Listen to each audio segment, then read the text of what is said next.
Ouais, il est potox, c'est Antox, et bienvenue dans cette nouvelle vidéo consacrée à la critique de l'épisode 18 de la 3e saison des 50. Et on a eu un épisode un peu pourri, hein, on va pas se le cacher. Bon, dans tous les cas, on s'en doutait un peu, je veux dire, après la masterclass qu'on a eu avec l'épisode dernier, ça me paraissait évident que le soufflet allait retomber, donc c'était pour moi une évidence. J'espérais que non, mais bon, malheureusement, c'est ce qui s'est passé. Donc on a ouvert l'épisode avec des explications concernant pas mal de candidats, notamment donc dans un premier temps Simon et Carla, où Carla en fait elle avait donné son point de vue, parce que moi j'étais un petit peu perdu hein, par rapport à son choix.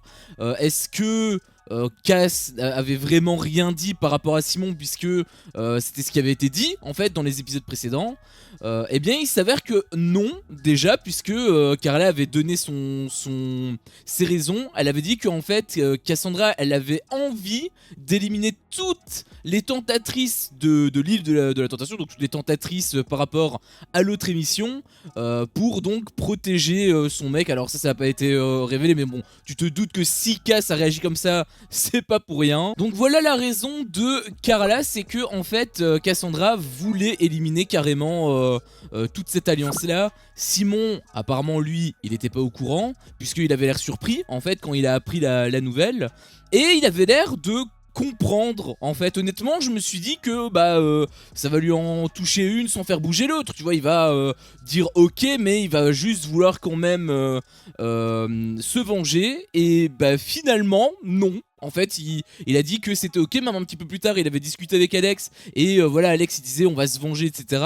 Et Simon il avait dit non, mais au final j'ai pas envie de me venger de Carla, elle avait ses raisons, c'est normal, blablabla. Enfin, il avait l'air d'être très compréhensif en fait, donc j'avoue que j'ai pas trop compris. Enfin, c'est cool, hein, je dis pas bien sûr, mais c'est tellement pas habituel dans son comportement, enfin, dans le comportement des candidats de manière générale, que j'avoue que j'ai été un peu surpris. Alors, il voulait quand même se venger du coup des personnes qui, eux, pour le coup, étaient plutôt contents. On n'a pas trop eu de nom, mais on se doute pas mal que c'est Lou, puisque Simon a eu un problème avec Lou. Apparemment Lou elle avait bougé un peu la tête, donc pour indirectement aider Carla. Est-ce que c'était le cas? Je sais pas, c'est ce que Simon pense en tout cas. Mais Lou elle nous a rien dit en interview, enfin elle a aucune raison de nous mentir à nous spectateurs. Donc j'imagine qu'elle a dit la vérité. Donc le fait que Simon ne la croit pas, eh bien ça montre déjà que l'alliance n'est pas aussi solide qu'elle y paraît. En même temps, tu prends n'importe qui, tu prends les premiers venus, donc c'est pas non plus très étonnant. Lou d'ailleurs qui était dans les petites histoires également, puisque un peu plus tard t'avais aussi Gaëtan qui avait parlé à Enzo, etc. Soi-disant il y a des trucs qui complotent. Alors j'avoue que j'ai pas trop compris, parce que, enfin, de ce que j'ai compris c'était un peu brouillon, mais de ce que j'ai compris apparemment il y avait une sorte de liste qui avait été fait, et Gaëtan a vu ça, et quand il a découvert le poteau rose, apparemment ils auraient eu une réaction bizarre, donc ça pourrait lui mettre la puce à l'oreille qu'il se passe quelque chose par rapport à l'alliance. Enfin surtout du coup concernant Lou. Et donc Gaëtan il a un petit peu été sur ses grands chevaux, il a un peu monté sur ses grands chevaux, et il a tenté de mettre en lumière le problème potentiel, sauf que apparemment Lou c'était juste des personnes qu'elle appréciait, enfin c'était juste la liste des personnes qu'elle appréciait. Donc finalement je sais pas trop en fait concernant Lou. Est-ce qu'elle va tenter des trucs contre les alliances, ou est-ce que elle est sincère? Elle m'a l'air sincère hein, honnêtement, donc je me dis que elle est tout simplement sincère et que c'est un malentendu. Mais je sais pas en fait. Là pour le coup c'est faudra voir dans les prochains épisodes, parce qu'on la voit vraiment très très peu, au même titre que 80% du château. En même temps on voit toujours les mêmes têtes. C'est ça qui est aussi frustrant avec l'autre alliance. Il y avait aussi Simon du coup qui avait réglé ses problèmes entre guillemets avec Lohan, puisqu'il s'est excusé. Alors ça j'avoue que j'ai été agréablement surpris. Je me suis dit, le grand Simon Castaldi qui ose s'excuser à la petite populace, c'est merveilleux en fait, c'est vraiment incroyable. Du coup j'ai été surpris, agréablement surpris, je m'attendais pas du tout. Donc preuve en est aussi que c'est pas forcément le grand méchant que tout le monde pense, parce que je vois sur internet que tout le monde le déteste et tout. voilà, ça reste un candidat de télé-réalité, tu peux ne pas être d'accord avec lui sur certaines décisions ou quoi, mais de là à le détester, on le connaît pas personnellement, c'est qu'une fenêtre en fait qu'on voit, donc si ça tombe il est pire, mais si ça tombe il est meilleur, donc j'ai envie de vous dire, jugez plutôt les émissions et pas les candidats, enfin les candidats vous pouvez les juger mais par rapport aux émissions, pas par rapport à l'extérieur. Donc voilà, il a finalement présenté ses excuses à Lohan, qu'elle a accepté bien évidemment. Donc aucune rancœur autant du côté de Carla que du côté de Lohan par rapport à Simon. Donc bah au final, je pense, alors je sais pas hein, mais si Cassandra regarde l'émission, je suis pas certain que elle apprécie ce qu'elle va voir hein. Donc je sais pas comment elle réagit. Franchement j'aimerais bien être une petite souris pour voir sa réaction aux épisodes, parce que j'imagine qu'elle continue à regarder l'émission pour voir justement avec Simon. Donc je sais pas, mais en tout cas voilà, on va dire que les tensions se sont apaisées. Voilà. Ce qui est, encore une fois, pas plus mal, c'est même au contraire excellent. Donc finalement très content hein, du visage que Simon a montré sur cet épisode. Bien mieux, bien meilleur que donc le visage de hier, n'est-ce pas hein, parce qu'il avait... en même temps c'est normal, il parlait avec ses émotions, donc c'était totalement logique. Mais voilà, il était exécrable. Il s'en est rendu compte et il s'est excusé, donc preuve qu'il a quand même un minimum la tête sur les épaules. On avait aussi un peu plus tard Soraya qui s'était excusée auprès de Carla. Alors j'ai peut-être loupé un épisode, je sais pas, dites-moi en commentaire parce que peut-être que... Enfin normalement non, normalement je prends note, donc je pense qu'il n'y avait pas cette séquence. Mais apparemment elle se serait énervée avec Carla, donc je sais pas si ça a été filmé. J'aurais tendance à dire que non, peut-être que je me trompe. Parce que voilà, j'étais fatigué et tout quand j'ai regardé l'épisode, donc peut-être que y a des séquences qui m'ont un peu échappé. Je pense pas, encore une fois, mais qui sait. Quoi qu'il en soit, Soraya s'était excusée, donc c'était cool de premier abord. Enfin après nous on était un peu, enfin moi en tout cas j'étais pas du tout au courant qu'il y avait dispute hein, donc je me suis dit ok bah très bien. Sauf que Soraya en fait elle a montré un visage qui moi m'a pas vraiment plu pour le coup, puisqu'elle a joué la carte de l'hypocrisie. Alors par rapport à ses copines c'est cool parce que voilà, Cassandra c'est son amie par rapport aux apprentis champions etc, tu connais la chanson, et comme elle est assez fidèle, c'est elle qui s'est qualifiée comme ça, elle est assez fidèle en amitié, donc elle va tout faire pour se venger de Cassandra, enfin de Carla plutôt, pour venger donc Cassandra. Et donc c'était une technique hypocrite. Donc j'avoue que moi ça me plaît pas trop, je suis un peu déçu quelque part. C'est normal, enfin c'est normal, je peux comprendre son point de vue, mais voilà, j'aurais tendance quand même à me dire, si ma copine m'incite à... Enfin arrête pas de dire à toute la baraque qu'elle veut éliminer telle ou telle personne alors qu'elles nous ont rien fait, je vois pas trop... Enfin je serais pas du tout d'accord avec elle, tu vois ce que je veux dire, que ce soit mes copines ou pas hein, donc voilà, j'aurais pas trop pris cette position là, je sais même pas c'est quoi sa position par rapport à ça, mais quoi qu'il en soit, elle veut se venger de Cassandra, donc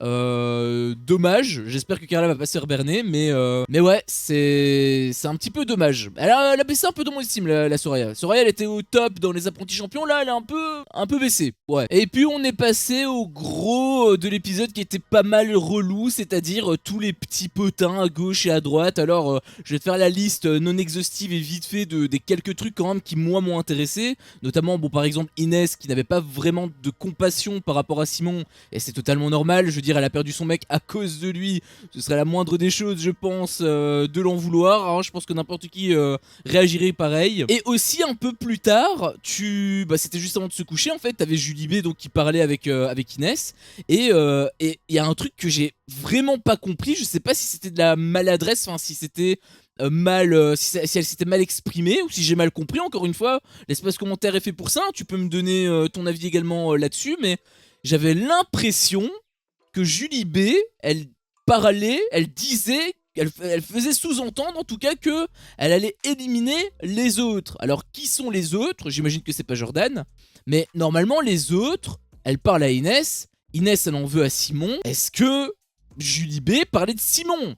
En d'autres termes, parce qu'elle est encore une fois avec Jordan et Jordan est dans l'autre alliance, dans l'alliance des grosses têtes, est-ce qu'elle parlait d'éliminer des personnes de l'alliance des grosses têtes, de l'alliance où elle est elle-même en fait? Honnêtement, j'en ai aucune idée, je comprends rien, je pense, je vais te donner ma théorie là-dessus. Je pense que en réalité Julie B, elle s'en bat un peu les couilles de l'autre alliance. Il y a surtout Jordan en fait qui l'intéresse et je pense même que c'est réciproque. Je pense que Jordan, bon, est plus intéressé par Julie B parce que voilà, il a envie de la pécho. Il a quelques amis ok par rapport à l'autre alliance, mais en soi l'alliance en elle-même, il en a rien à foutre. D'ailleurs il le dit tout le temps, il prend ses propres décisions et je pense que c'est vrai. Beaucoup de gens disent que c'est une marionnette, je pense pas que ce soit une marionnette, je pense qu'il prend vraiment ses propres décisions. Mais donc la théorie en question serait que potentiellement tu as Julie B qui se retourne contre l'alliance de Nicolas Lezina. Probablement que Jordan va également la suivre et donc va se désolidariser de l'autre alliance.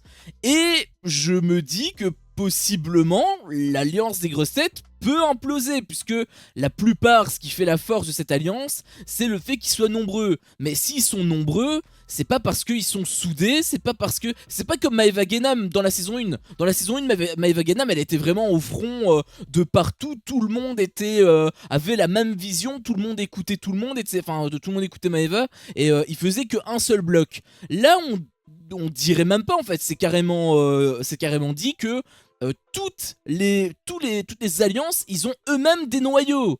Donc, à partir de là, je pense que si jamais il y a des pépins qui doivent se faire, à mon avis, ça va s'éclater. Et donc, ma théorie, c'est que possiblement, justement, l'alliance des grosses têtes ne perdure pas. En tout cas, c'est ma théorie, c'est aussi ce que je veux quelque part. Mais je pense que c'est pas forcément déconnant en fait. En parlant justement des petites alliances, tu avais l'alliance de Hilary, Olivani. D'ailleurs j'arrête pas de dire Oliviani, mais c'est pas Oliviani, hein, c'est Olivani. Faudrait que je me corrige à chaque fois du coup. Voilà cette alliance là qui est en fait simplement la chambre. Mais bon du coup voilà, elles se sont rapprochées naturellement. Elles étaient en train de parler et tout. Et justement elle parlait d'alliance, donc là je pense qu'on est sûr, ok d'accord, Hilary elle est de façade avec l'autre alliance, mais en réalité elle a un noyau dur. Et je pense que c'est pas la seule, Olivani et tout aussi font partie j'imagine de l'alliance des grosses têtes, et pourtant elles ont un noyau dur, donc ça me choquerait pas qu'elles se désolidarisent de la grosse alliance, et pareil pour les autres, parce qu'elle est pas la seule à avoir un noyau. Je pense que vraiment ça pue pas mal pour l'alliance des grosses têtes. Nicolas Lezina qui voulait rallier tout le monde à sa cause, il a fait exactement la même chose hein, d'ailleurs dans The Power, donc c'est vraiment un remake, sauf que, et d'ailleurs enfin c'est même pas sauf, c'est que justement dans The Power ça avait pas fonctionné, il faisait du caca boudin. Je m'attends à la même réaction de sa part si jamais ça arrive. Et d'ailleurs en parlant de cette chambre, il y avait à un moment donné Olivani qui parlait, voilà, elle parlait de l'autre alliance par rapport aux tentatrices, etc., au fait que Carla n'ait eu aucun vote, et elle parlait en fait comme si ça n'allait pas leur arriver parce que elles sont réellement soudées. Alors c'est très bien qu'elles soient soudées, sauf que si elles étaient au moins deux en fait dans la cérémonie d'élimination à ce moment-là, ça aurait rien changé. Alors peut-être qu'il n'y aurait pas eu 0 vote, mais il y en aurait eu une des deux qui aurait été éliminée. Donc le fait qu'elle ait parlé de manière un peu, voilà, un peu moqueuse, bah je lui souhaite de ne pas avoir la même situation parce que, ok d'accord c'est peut-être rigolo pour elle sur le moment, mais je pense qu'elle ferait beaucoup moins la maline si jamais c'était son clan qui était sur la sellette, puisque le lion a tendance cette année à mettre des grosses éliminations, à mettre des grosses proportions d'éliminés, donc j'espère qu'elles vont pas tous se mettre en même temps, et même si elles se mettent toutes en même temps, c'est même pas sûr en fait qu'elles soient sauvées, hein, donc voilà, j'ai trouvé qu'elle était très moqueuse, très gratuitement, c'est peut-être pas forcément la meilleure chose, hein, faut quand même rester sur ses gardes, c'est ça que j'ai envie de dire. Il y avait aussi une petite phrase de Simon qui m'avait fait rire juste avant qu'il aille se coucher. C'était Nicolas Lezina en gros qui parlait à sa chambre. Il disait que voilà, Carla elle avait tapé un gros coup, tout ça. Et Simon, il disait que voilà, elle avait fait partir quelqu'un d'important. Et Simon avait dit ils viennent de taper la Madone. Alors je sais pas trop pour qui Simon se prend. Je sais pas trop l'image qu'il a de lui-même dans le château, dans l'émission, mais c'est pas Julien Tanti. C'est pas Julien Tanti, et Cassandra du coup, c'est pas la fameuse Madone, hein, c'est pas l'Aziz, hein, c'est juste Cassandra. Donc Faudrait peut-être un petit peu redescendre, hein, faudrait peut-être... alors peut-être qu'il disait ça comme ça, hein, je sais pas, probablement même. Mais le fait qu'il l'ait dit, je sais pas s'il en a conscience, mais non. C'est pas la Madone, hein, clairement pas, c'est juste Cassandra. Hein, c'est pas une grosse tête, c'est une tête d'affiche, parce qu'elle est présente absolument partout, hein, on la voit tout le temps. Mais c'est pas parce qu'on la voit tout le temps que ça en fait d'elle quelqu'un d'important. Dans les émissions, en règle générale, sa seule utilité, c'est de clasher. Et depuis quelques émissions, elle s'est grave calmée. Ce qui est cool, hein, franchement, 2 pouces en l'air. Mais du coup, eh bien, on la voit quand même beaucoup moins, elle est beaucoup plus fantomatique. Donc, la Madone, peut-être pas, je suis pas certain du terme, hein, honnêtement je suis pas certain du terme. Et puis on a eu donc le lendemain, hein, avec un Nico qui a fait le gamin, comme d'habitude, hein, puisqu'il voulait réveiller Sephora. Alors c'était mignon sur le coup, sauf que bah, quand Sephora a envie de dormir, elle, c'est un bulldog français, comme dirait Nicolas Lezina. Du coup, voilà, elle était pas très contente. Elle avait dit elle-même que Nico était un gamin, et c'est vrai que son comportement était un peu... on retrouvait le Nicolas Lezina des apprentis champions, hein, si tu vois ce que je veux dire. Il n'était pas vraiment romantique. Quelqu'un de romantique, il leur a apporté tout simplement un petit déjeuner. Là, il était juste venu casser les couilles. Donc, c'était pas ouf, j'ai trouvé. C'est pourquoi elle était d'ailleurs de très mauvaise humeur. Mais ça a pas été très long. Voilà, un petit bouquet de fleurs. Et il n'y a plus rien. Hein, on oublie, on sourit, on rigole. Il n'y a pas de souci. Donc, quelque part, j'ai trouvé un petit peu mignon tous les deux. Mais en même temps, je me dis que leur... caractères sont... En fait c'est trop bizarre, leur caractère est incompatible on dirait. Mais en même temps ils sont comme des aimants en fait. Donc j'avoue que je sais pas trop. Avec eux j'avoue que je sais pas trop. Et avant donc la dernière partie du jeu de l'émission, pardon, donc c'était le jeu, le coup de folie. On a eu Carla G et Alex qui se sont embrassés. Donc c'est officiel. Enfin officiel je sais pas, hein, puisque Jordan il avait aussi embrassé Julie. Mais apparemment ils sont pas vraiment en couple, hein, ils sont en pré-couple. Je sais pas, j'ai jamais compris, hein, les termes de pré-couple et tout, hein, mais globalement c'est ce que j'ai compris. Donc bah écoute, j'ai envie de te dire, c'est plutôt cool de la part de... Enfin pour Alex et Carla G. Je pense que eux par contre ils vont pas vraiment se cacher. De toute façon c'était pas en plein jour, hein. Tout le monde était au courant. Donc à mon avis eux, et connaissant également un peu le tempérament d'Alex, je pense que c'est officiel. Donc ils sont en couple. Donc bah, c'est plutôt cool pour eux, on les a pas vus, on les a vus 2 fois, hein. Donc vraiment le storytelling de la part de W9, il est absolument exécrable. Ah bah oui, parce que 80% du temps, déjà t'as des jeux etc à mélanger, mais à côté des jeux, si en plus tu veux développer des histoires d'amour, bah tu mets une séquence par-ci, une séquence par-là, puisque les 3 quarts des séquences, c'est Lisa Marie et Kevin Gage, qu'on n'a plus vu. D'ailleurs, je sais pas ce qui se passe, hein, mais il n'y a plus rien eu. Donc je sais pas s'ils font leur petite vie de leur côté et que les caméras sont tournées. Peut-être, mais quoi qu'il... Après ça nous fait des vacances, hein, on va pas, on va pas non plus cracher dans la soupe, ça nous fait de belles vacances. Mais c'est quand même un petit peu étonnant, je trouve, donc... tant mieux, hein, on va pas se prendre la tête, tant mieux j'ai envie de te dire. Et puis comme je te l'ai dit, il y a eu le jeu, hein, le coup de folie, où tout simplement les joueurs allaient être appelés et ils auraient eu 15 secondes pour aller sur la terrasse au-dessus d'un... C'était quoi, une chaise je pense, un truc comme ça. En tout cas un bloc, on va dire un bloc, où ils devaient faire cocorico tout simplement. Et à chaque fois qu'ils faisaient ça, ils gagnaient 100 € dans la cagnotte. Donc les personnes qui ont raté, parce que forcément il y en a eu, c'était Steph, hein, qui a été le premier d'ailleurs, et c'est lui qui avait parlé pour dire soyez prêts, soyez vigilants, tout ce que tu veux. Faudrait peut-être être l'exemple du coup si jamais tu l'ouvres. Donc ça m'a beaucoup fait rire, hein, le grand Steph qui habituellement, enfin en tout cas c'était ce qu'on avait vu dans la saison 2, où il était ultra imbu de lui-même, il réussissait tout etc. Bah je trouve qu'il fait vraiment pas le figure, hein. Maintenant on le voit plus trop, même Jade on l'avait vu un petit peu donc à l'épisode dernier. Mais et encore une fois c'est parce que c'était elle la chef d'orchestre. Mais en soi je les trouve vraiment invisibles les deux. Autant dans la saison 2 ils étaient au cœur de tout, autant ici il n'y a plus rien, hein. Il y avait également Nicolas Lezina qui avait raté. Et il y avait aussi Sephora. Et Sephora par contre ça m'a un peu saoulé parce que bah, elle était en gros dans sa chambre en haut au 45e étage tout ça. Et bon elle peut faire sa vie c'est vrai, mais s'il y a un coup de folie faudrait peut-être être un minimum préparé. D'ailleurs Enzo il lui avait justement dit descends, il faut être vigilant au cas où il y a quelqu'un. Et on a déjà eu deux personnes qui ont raté le jeu à cause de ça. Donc Faudrait peut-être se servir de ça pour ne plus commettre d'erreur. Et en fait Sephora elle faisait la maline, elle était en train de se clasher. Alors je sais pas si c'était quelque chose de scripté par la prod ou si c'était vraiment elle qui a voulu se clasher, mais j'ai trouvé que il y avait aucune raison. C'était vraiment un clash bête et méchant. Donc j'aime bien les clashs, oui. Mais quand ça a un minimum d'intérêt, là c'était vraiment complètement stupide, j'avais trouvé. Et même par rapport à elle, j'ai trouvé que c'était débile parce que bah forcément, elle a été appelée. Hein, Enzo l'avait prévenu, elle a dit non, non, t'inquiète, je serai pas appelée. Bon, moi à ce moment-là, je savais qu'elle allait être appelée. Bim, ça a pas manqué, elle a été appelée. Et forcément, le temps qu'elle descende, eh ben, c'était impossible. Et je pense qu'elle a même pas descendu, elle est même pas sortie de sa chambre. Ça servait à rien en fait. Cette séquence à part pour te dire que Sephora a fait perdre de l'argent. Donc si elle avait quand même été sur la terrasse, mais bon elle avait 3 km de retard.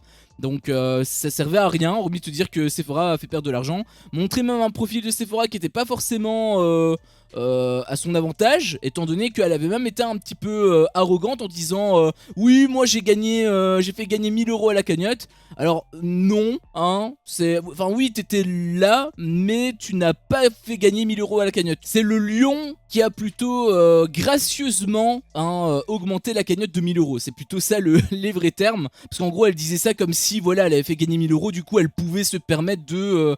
non, elle peut pas se permettre.